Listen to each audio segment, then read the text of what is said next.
Good afternoon. Is anybody here? I want to thank everyone for being here today. A couple are on their way. Leader Jeffries is here. Leader Schumer's on the way. Chairman Sanders is here. Congressman Fitzpatrick is in Ways and Means Committee, and hopefully he'll be able to make it, but he's stuck right now. They're voting in Ways and Means. Senator Murray is on the way. President Schuler, AFL-CIO President Schuler, and CWA member Kristen Sevick are with us. We all know that joining a union should be a right, not a fight. And over the last year, the American economy has recovered at its historic pace thanks to the hard work and resilience of our American workers. But to ensure that everybody can benefit from our recovery, we have to focus on building the economy from the bottom up and the middle out. Unions are essential to building a strong middle class and improving the lives of workers and families. Regrettably, for far too long, workers have suffered from anti-union attacks and toothless labor laws that have undermined their right to demand a fair share of our economic growth. In just the last year, workers were subjected to a record number of violations that I said you were on the way. We're one vote short for a judge on the floor. Oh. You need me? I didn't vote. We're still one vote short. We have two absentees. Just last year, workers were subjected to a record number of violations that were filed against corporations like Starbucks, Apple, Trader Joe's, Amazon for illegal union busting. These companies threatened workers, forced them to attend captive audience meetings, closed stores, terminated pro-union employees. Yet these companies incurred zero civil monetary penalties. In fact, you can pay more for a parking ticket than you can for an unfair labor practice. Moreover, the pandemic reinforced the urgent need for stronger workers' rights. Workers across the country were forced to work in unsafe conditions for insufficient pay because they lacked the ability to stand together and negotiate with their employer. And despite the rise of anti-union attacks, a record number of Americans support labor unions, and now Congress must act to ensure that workers can join a union and negotiate for higher pay, better benefits, and a safer workplace. And that's why today I'm pleased to stand along my colleagues on both sides of the aisle in both chambers to reintroduce the Richard L. Trumka Protecting the Right to Organize Act, or the PRO Act.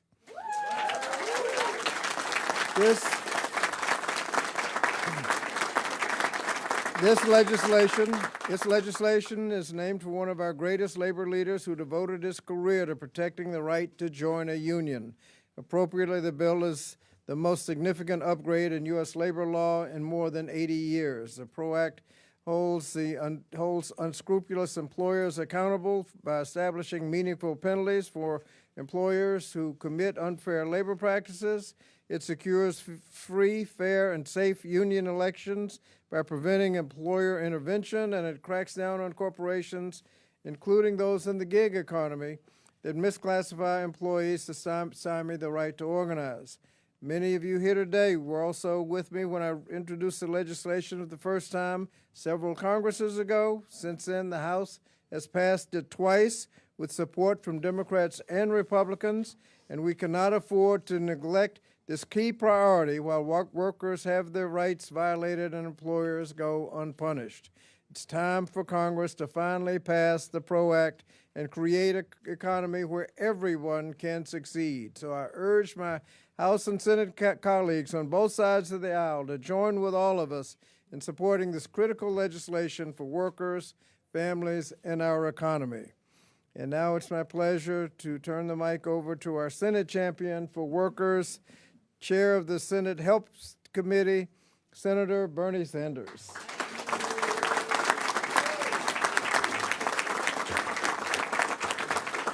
Well, Bobby, thank you very much for all the work you have been doing in the House. Let me thank Senate Majority Leader Chuck Schumer for being with us, House Minority Leader Hakeem Jeffries, thank you, Senator Patty Murray, Congressman Brian Fitzpatrick, and all of the workers from the SEIU, UFCW, thanks very much for being here. Let me also thank Liz Schuler, the president of the AFL-CIO, representing 12.5 million workers throughout this country. Liz, thank you very much for what you're doing. Let us be very clear. The American people are sick and tired of the unprecedented corporate greed and illegal union busting that is taking place throughout this country. They are sick and tired of massive income and wealth inequality and the fact that CEOs today of large corporations make 400 times what their workers make. They are sick and tired of unprecedented levels of corporate profits, while at the same time 60% of our people are living paycheck to paycheck. The American people want to know why it is that despite huge advantages and huge advancements in technology and worker productivity, every worker in America today is producing far more than 10, 20, 30 years ago. The average worker in our country today makes about $50 a week less than he or she did 50 years ago after adjusting for inflation. You got that? Huge explosion of worker productivity, real dollars making less money. Number of reasons for that reality. The fact is that the federal minimum wage has been stuck at an abysmal, embarrassing $7.25 an hour. Together, we're going to change that.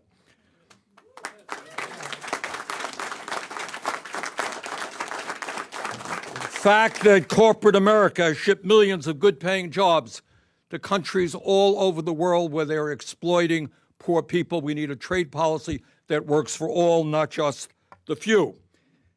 But the most important factor as to why workers are not advancing economically is that trade union membership has gone down by about 50% since 1983. And that is unacceptable, and that has got to change. At a time when unions today are more popular than they have been for decades, we have got to make it easier for workers to exercise their constitutional rights to form a union. Not complicated. And most importantly, we have got to make it clear that corporate CEOs, even if they are billionaires, who are at the heads of large multinational corporations, you know what? They have got to obey federal law and end their union busting. And that is why we have got to make the PRO Act the law of the land. Under this legislation, we will empower the NLRB to substantially penalize corporations and hold their executives liable for violating labor laws. Under this bill, it will no longer be cheaper for corporations to break the law than to obey the law. We will ban captive audience meetings that are designed to intimidate, coerce, and threaten workers who support the formation of a union. We will prevent corporations from denying a first contract to workers who have successfully voted to form a union through binding arbitration. In America today, at a time when we are seeing, and here's good news, more and more workers wanting to join unions, it is unacceptable that over half of workers who vote to form a union don't have a union contract a year after their union victory. That will change under the PRO Act. Under this bill, once and for all, we will end the permanent replacement of workers who go on strike. Under this bill, we will override so-called right-to-work laws that have eliminated the ability of unions to collect dues from those who benefit from union contracts. Under this law, we will end the ability of corporations to misclassify workers as independent contractors or label ordinary workers as supervisors to prevent them from organizing. Under this bill, we will restore, rebuild, re-energize, and reinvigorate the trade union movement in America, And if we're going to grow the middle class in this country, that is exactly what we have to do. And now let me introduce Kirsten Civic, a member of the Communication Workers of America, who successfully organized an Apple store in Oklahoma City. Kirsten, thank you very much for being with us today.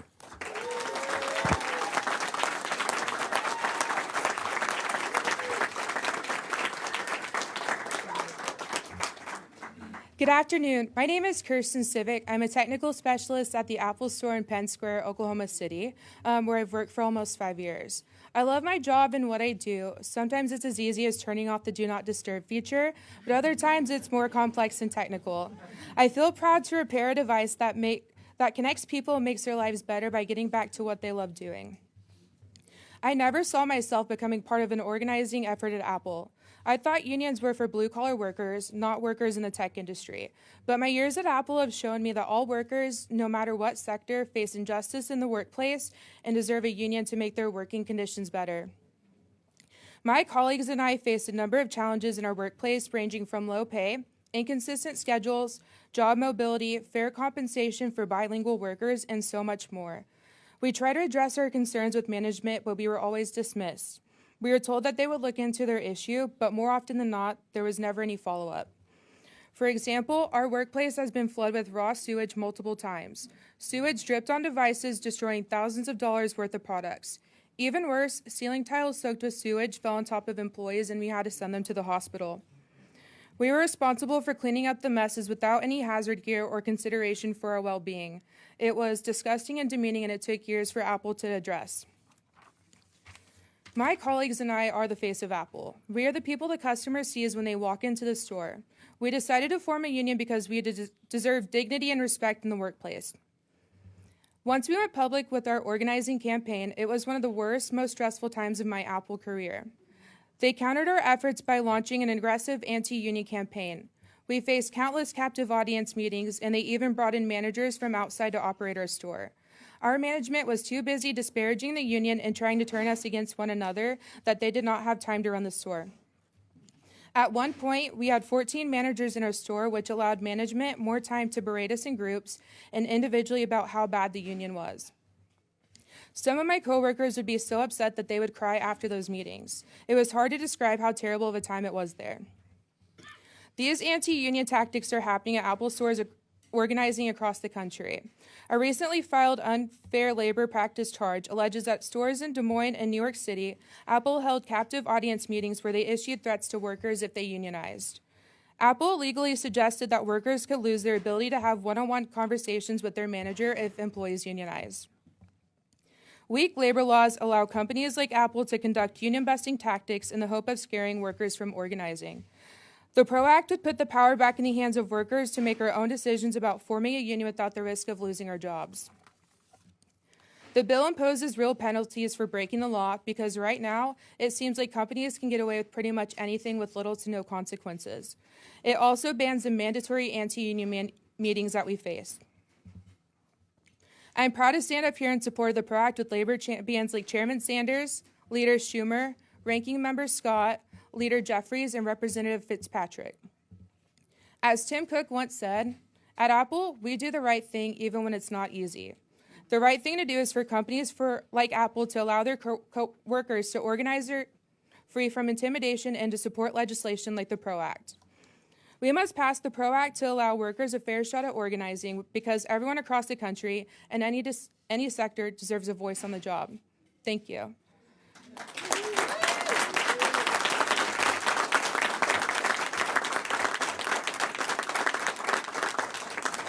It is now my pleasure to introduce Leader Schumer.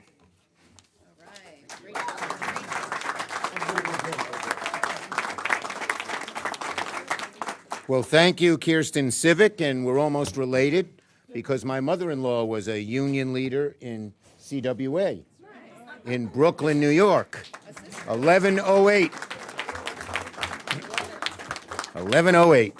Anyway, oh boy, her union leader, when he walked by her desk, knew he was going to hear a mouthful.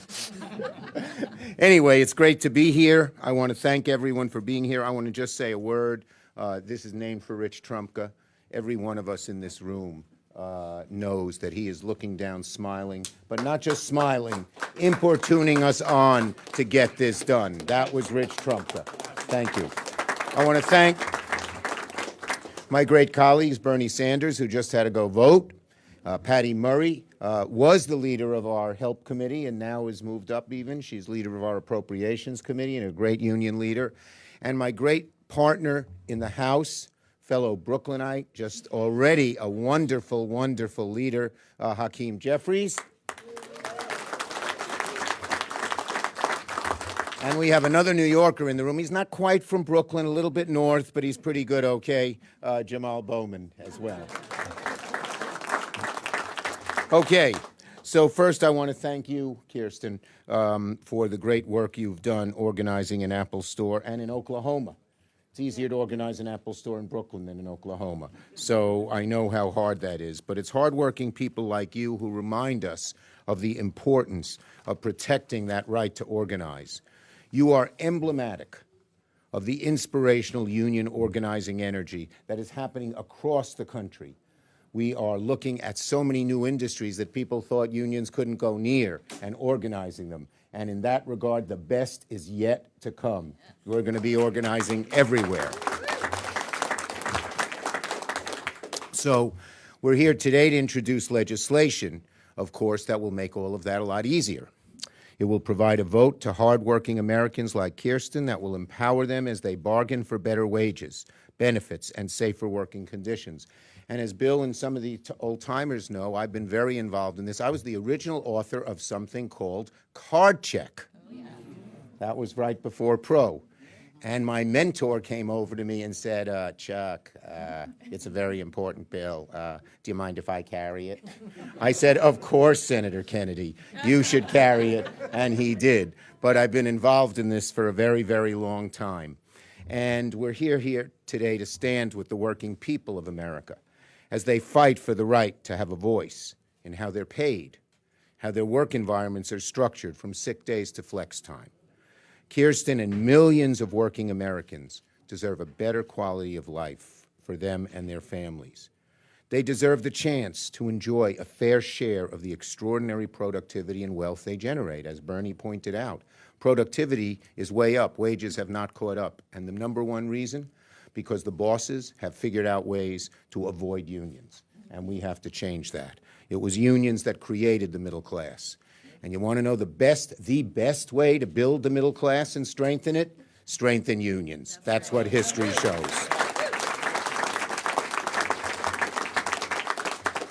So the PRO Act does exactly that. That's why we're here today. I'm going to continue fighting for unions. We did make some progress in the omnibus. We got $25 billion to increase to the NLRB, which now has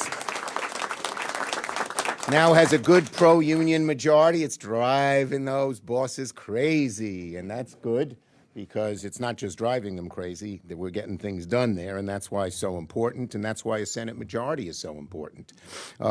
Empowering the labor movement is highly personal to me. I deeply believe in the value of unions as a critical element in making our dynamic economy work at its highest level. And so that's why I was not just an original supporter of the PRO Act, but earlier versions, as I mentioned. The bottom line, unions have to be the powerful force in building the working class. In providing a path to the middle class, we not only close economic gaps, but we also close the persistent racial and gender wage gaps. Racial and gender equality go hand in hand with union strength, plain and simple. That's what history shows. So the PRO Act not only provides labor reform, but will empower marginalized workers, women, people of color, immigrants, the LGBTQ community, by empowering all these workers in the labor force to band together. So this is a great day, and I'm proud to be here. I'm going to tell you a little story to conclude before I introduce Hakeem, but promise you I'm going to do everything I can to push this legislation forward. It's passion for me. So when I first ran, I ran against the Democratic machine, an old-time corrupt machine in southern Brooklyn. This was before you, Hakeem. And the first day I went into my local barber, Frankie, on Nostrand Avenue. And I said, Frankie, would you put a poster in the window? He said, sure, kid. And then he said, kid, I never told you this. I'm not only a local barber, I'm the local bookie. You're the 50-to-1 underdog. How much you want to bet on yourself? No one thought I'd win. But guess who I had in my corner? The union movement. People like Paul Hall and Morty Barr, who were from my community, backed me. Morty Barr was CWA. And here I am. The night I won, I said to the labor movement, we're the only people in our little victory room because no one thought we'd win. I said, you were there when I needed you. I will always be there when you need me. Thank you, everybody. Now, no. Okay. Bobby Scott asked, did I bet on myself? Again, those of you my era will remember Paul Horning and Alex Karras, football players, bet on themselves and got kicked out of football. So I thought something was wrong with betting on yourself. It's now my pleasure to introduce truly. The minute I met this guy, I knew he had enormous potential. And when he decided to go into public life, I was so thrilled because I knew what good he would do. And now, of course, as minority leader, he has even more opportunity to do all of that. He's an amazing man, a pro-worker person, cares about people, really smart, reaches out to everybody, and everybody likes him. Our great minority leader, soon to be majority leader, Hakeem Jeffries. Speaker.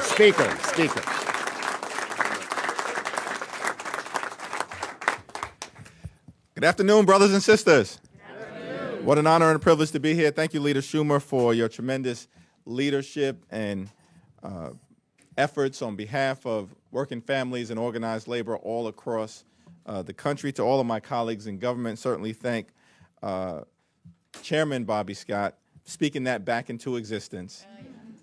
Chairman Bobby Scott for his tremendous leadership on behalf of organized labor, working families, hardworking Americans, year after year, decade after decade, and certainly in connection with the PRO Act. I want to thank Senator Sanders and Senator Murray, certainly Liz Schuler, an incredible leader of the AFL-CIO, as well as acknowledge some of my colleagues in government in the House who were here and or remain here. Don Norcross from the great state of New Jersey.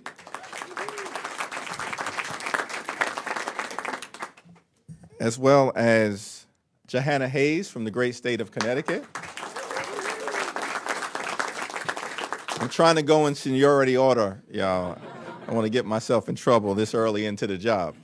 And then we've got, of course, Jamal Bowman, who was with us. He came in the class of 2020. He's a member of the Education and Labor Committee as well from the great state of New York. And then we've got some incredible new members who have joined us, pro-labor members who are going to be champions for the cause. Nikki Buzinski from the great state of Illinois. Chris DeLuzio from the Commonwealth of Pennsylvania. And we were joined earlier by Jasmine Crockett, who's from Texas, as well as Greg Kassar, who's from Texas as well. I had the opportunity to grow up in a working class union household in central Brooklyn. And every single opportunity that I've had throughout life, every single opportunity that my parents were able to confer upon myself and my brother growing up in that working class neighborhood, being able to go off to school, being able to watch my parents work hard, but also be able to, as a result of working hard, provide a living for themselves and for their family is owed to organized labor. And that is the reality of the great American dream and the path. It was organized labor that built the great American middle class. It was organized labor that breathed life into the great American middle class dream, which is that if you work hard in America, you should be able to provide a comfortable living for yourself and for your family. Educate your children, purchase a home, and one day retire with grace and with dignity. That American dream is alive because of organized labor. And And unless we continue to stand behind organized labor, that dream is at risk of dying on the vine of greed and others who don't believe in making sure that we can provide that comfortable living, that basic contract that has been a part of what the great American middle class and all those who aspire to be part of it have been about. And so that's why protecting the right to organize is so significant. It's serious. It's sacred. It's sacrosanct. It is necessary. If we're going to have an economy that is built out from the bottom up and from the middle out, as opposed to from the top down. And that is not America. That is not the America that we should want to live in. That is not the America that we should want to hand over to our children and to communities who are working hard to live that great American middle class dream all across this great country, which is why, for House Democrats, under the leadership of Bobby Scott, the PRO Act is one of our top legislative priorities. We will stand as House Democrats with organized labor today. We will stand with organized labor tomorrow. We will stand with organized labor forever until we get the PRO Act over the finish line. Thank you so much.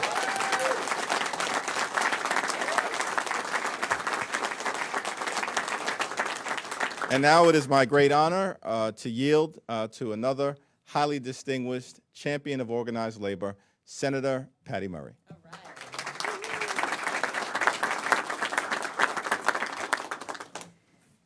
Well, thank you so much. I am just so honored to be here with this amazing group of people in reintroducing the bill that I first led back in 2019.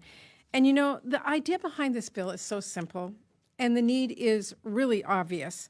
We know our economy is stronger when working families are stronger. And working families are stronger when unions are stronger. And that is because unions fight for higher wages for workers to take home to their families. Unions fight for the benefits everyone should be able to count on, high-quality health care that everyone deserves, or paid leave so parents can welcome a new family member into their home or care for a sick loved one, like pensions and strong retirement plans so they can enjoy a good retirement. That's not asking too much. That's asking for the American dream. Union fights for safer, fairer workplaces. And that is so important because making sure that every worker heads out the door, comes home to their families safe and sound. Making sure workers do not face sexual harassment in the workplace. Making sure they are not discriminated against and paid less. Unions fight for our American workers, the hardworking people that are on the ground in my home state of Washington and across the country who keep this country up and running. That is exactly why Democrats are standing with working people, not giant corporations and billionaires. Democrats are fighting to make sure we respect the dignity of every worker by protecting their fundamental right to organize and strengthening unions across the country. That's exactly what this bill does. So we're here to say, Senate Democrats are pro-worker, we are pro-union, and we are ready to pass the PRO Act.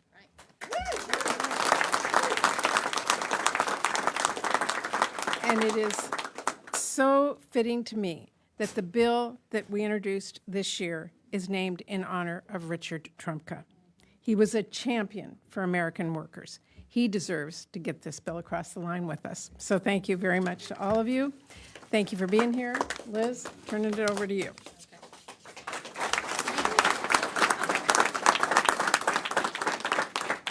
Thank you, and good afternoon. It's getting hot in here. I think it's all the fire of these workers that we see up here. Thank you so much, and I know Senator Sanders will be on his way back. I just want to thank him, Leader Jeffries, of course, Leader Schumer, Representative Scott, Representative Fitzpatrick, Senator Murray. This legislation just shows the true champions of working people. They're right here with us. And the most important voice in the room, of course, Kirsten, who I know the CWA is so proud of you, but we are all so proud of you in this labor movement. for standing up,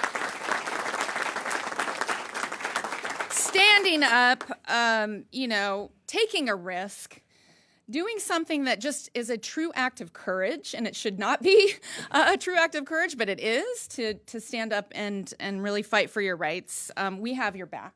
I just want to say that. We have your back. It shouldn't be this hard, I think you said, Congressman, to form a union. It's our freedom. It's our right. We have a lot of union leaders in the room, I know. I do want to point out Mary Kay Henry, president of SEIU, is here. We're going to be talking about Starbucks workers, which is a campaign I know that is really emblematic to among so many examples of what we're talking about here. And I also want to say thank you because naming this bill after Richard Trumka, just an incredible labor leader and friend who deserves it more than anyone. It's so fitting because he was relentless. Anyone who knows Rich, he was relentless on the PRO Act. He knew that we could not truly build an equitable economy or protect basic rights of tens of millions of working people unless we change the law. So let me share with you what I heard a few months ago from an Amazon worker named Ezra Hudson in Bessemer, Alabama. We all know the fight going on in Bessemer, Alabama, an incredible organizing effort going on at Amazon there. So what did he get for taking the simple step of joining the drive for a union in his workplace? It's a trick question because he got fired. He got fired, and Amazon, of course, found an excuse to fire him the minute they found out he was one of the union supporters. And if you look at Starbucks, you look at Tesla, at the biggest corporations in this country, you see that story again and again. Lies, threats, retaliation against workers exercising their rights to join together. And you know what that says to me? It says these companies are actually scared. They're scared because they know what we know and what Ezra and all the organizers in Bessemer know, what more and more young workers across America know and they're waking up to every day, and that is that organizing together is powerful. Collective action is powerful, and coming together in a union is powerful because you have a voice and you have a seat at the table.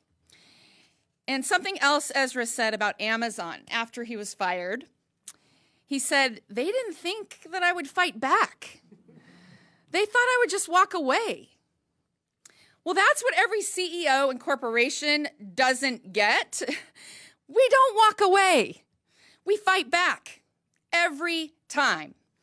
And this legislation, this is how we level the playing field. This is how we stop the intimidation, the lies. And this is how we let workers decide for themselves if they want the power of a union. It's a radical idea, I know, deciding for yourself, right? Corporations like Amazon, like Starbucks, like Tesla, they're going to do everything they can to stop the PRO Act because they know that unions have their highest approval rating in 50 years, it was said, right? And if we fix our broken labor laws, working people are going to keep coming together in greater and greater numbers because they cannot, these corporations cannot stand a world where working people get their fair share of the profits, get decent health care, and good benefits. And as was said earlier, this is a basic freedom. This is a civil rights bill. This is an equalizer. And these companies know that when we make our case for real change, we win. Thank you so much.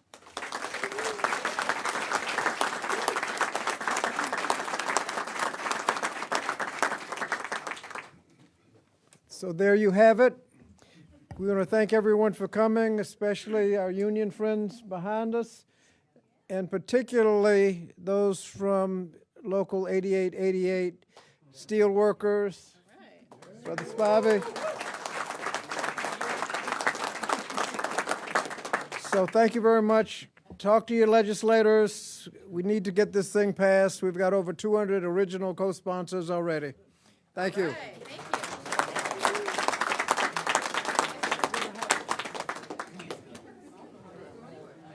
got my hat.